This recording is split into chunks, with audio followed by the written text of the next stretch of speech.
ከባለፈው ቀጥለን ደግሞ ከፓርት 3 ሶስተኛ ክፍል ቀጥለን የምናየው ዛሬ አራተኛ ክፍል ምንድነው ከነ የሚጀምሩ ፊደላቶች ከነ ቀጥሎ ያሉ ፊደላቶች እናያቸዋለን። እና ጨምሮ ማለት ነው። እነዚህ የምታያቸው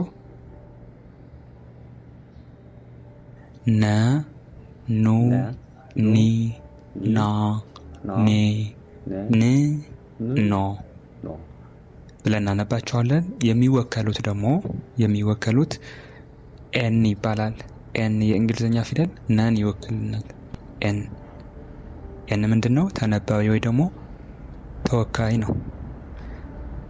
ስለዚህ ለእያንዳንዱ ኤን እናስቀምጥና ኤን ከዛ የሚቀረን ማን ነው? ተነባቢያቸው ነው። ተነባቢያቸው ደግሞ ታውቃቸዋላችሁ። ኢ ዩ አይ ኤ ኢ ባዶ ኦ ስድስተኛ ባዶ ነው የለውም። ስለዚህ እነሱ እናስቀምጣቸዋለን። በመጀመሪያ ግን ነ ፊደል የሚወከለው በኤን መሆኑን ማወቅ አለባችሁ። ነ በኤን ይወከላል። ለሁሉም አንድ አይነት ነው ማለት ነው። አናባቢያቸው ብቻ ነው የሚለያቸው። ለአንደኛ ኢ ወስደናል። ይሄ እንደ ነ ይነበባል። ለሁለተኛ ኑ ነው፣ ኤን ዩ ይሆናል። ሶስተኛ ኒ ነው፣ ኤን አይ። አራተኛ ና፣ ኤን ኤ። አምስተኛ ኒ፣ ኤን ኢ። ስድስተኛ ብቻውን ነው፣ ን ይቀመጣል፣ ኤን። ሰባተኛ ደግሞ ኤን ኦ። በዚህ መልኩ ነው የምናስቀምጠው። ከነ ቀጥሎ የሚመጣው ፊደል ደግሞ ኘ ይባላል። ኘ አብረን እናየዋለን። ኘ ይባላል።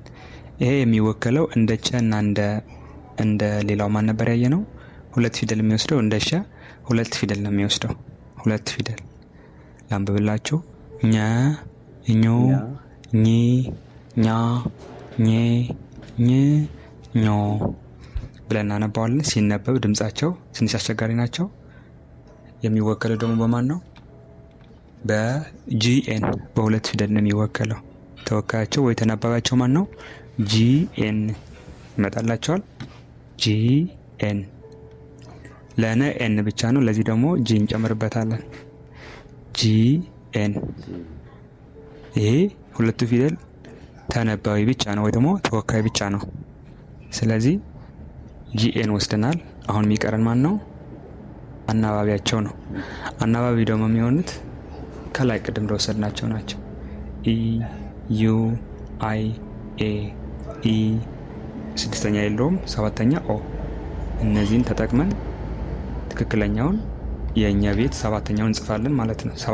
ሰባቱ ፊደላቶች። ስለዚህ ወስደናል። እዚህ ጋር ኢ ወስደዋል። ኘ፣ ኙ፣ ኚ፣ ኛ፣ ኜ፣ ኝ፣ ኞ። ስለዚህ ኛ ብላችሁ መጻፍ ትፈልጉ በእንግሊዘኛ እቺ መውሰድ ነው። ጂኤን ኤ እቺ እንደ ኛ ነው የምትነበው። ኞ ብትፈልጉ ደግሞ እዚህ ላይ ያለላችሁ ጂኤን ኦ። ስለዚህ በዚህ መልኩ መጻፍ እንችላለን። የኘ ተወካይ ወስደናል። ከዛ አናባቢ ጨምረናል። ሙሉ ፊደሉ መጻፍ ችለናል ማለት ነው። ቀጣይ የሆነ ማን ነው? አ ነው። በቀይ የጻፍኩላችሁ አ ፊደል ይባላል። አ ኡ ኢ አ ኤ እ ኦ። እነዚህን ፊደላቶች የራሳቸው አናባቢ ስለሆኑ አናባቢ የላቸውም። ያላቸው ምንድነው? ተነባቢ ብቻ ነው። የአንዳንድ ፊደላቶች አንዳንድ ነው የሚወስዱ። ስለዚህ ለአናባቢ ደግሞ አናባቢ አይጨመርበትም። በአማርኛ ውስጥ ሁለት አይነት አለው አይደለ? አንደኛው አይ ይሄ ነው። ሁለተኛው ደግሞ ይሄ አይ ነው። አይ የሚባለው አ ኡ ኢ አ ኤ እ ኦ። እነዚህ ሁለቱም አ ናቸው። የአ ቤት ናቸው። ሁለቱም ምንድነው? አናባቢ ናቸው። ተነባቢ አይደለም። በአማርኛ አናባቢ ናቸው። በእንግሊዝኛም የሚወስዱት አብዛኛው የተነባቢዎች ስም ነው። ማን ነው? የአናባቢዎች ስም ነው። ስለዚህ የሚወከሉት በማን ነው? አንደኛው በኤ ይወከላል። ሁለተኛ በዩ ኡ ከሆነ በዩ ይወከላል።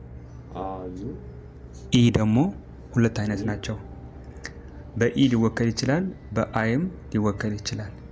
ሁለቱም እነዚህ መወከል እንችላለን። አራተኛ አ ደግሞ በኤ ነው። አምስተኛ ኤም በኤ ነው። ስድስተኛ እ በኢ ነው። ሰባተኛ ኦ በኦ ፊደል ይወከላል። ስለዚህ አናባቢ አያስፈልግም፣ እነዚህ ራሳቸው አናባቢ ስለሆኑ። ቀጣይ የሚሆነው ማን ነው? ወ ነው። ወ ወ ው ዊ ዋ ዌ ው ዎ። እነዚህ ደግሞ የሚወከሉት በማን ነው? በዳብሊው ነው። ዳብሊው እያንዳንዱ ዳብሊው እንወስዳለን። ዳብሊው ከዛ የሚቀረን አናባቢዎቹ ነው። ለሰባቱ ዳብሊው እንውሰድ መጀመሪያ። ከዛ የሚቀረን ማን ነው? አናባቢዎቹ። ለእያንዳንዱ የምንወስደው አናባቢ ከላይ እንዳስቀመጥኩላችሁ ኢ ዩ አይ ኤ ኢ ስድስተኛ የለውም። ሰባተኛ ደግሞ ኦ ነው። ኦ። ስለዚህ አናባቢዎቹ በስርዓቱ እናስቀምጣለን። ይኸው ተቀምጦላቸዋል። ከዛ በኋላ ልክ በአማርኛ እንደምናነበው ማንበብ እንችላለን። ወ ው ዊ ዋ ዌ ው ዎ ይሆናል ማለት ነው። ለዛሬ እዚህ ላይ ብቃን። ሰላማችሁ ይብዛ።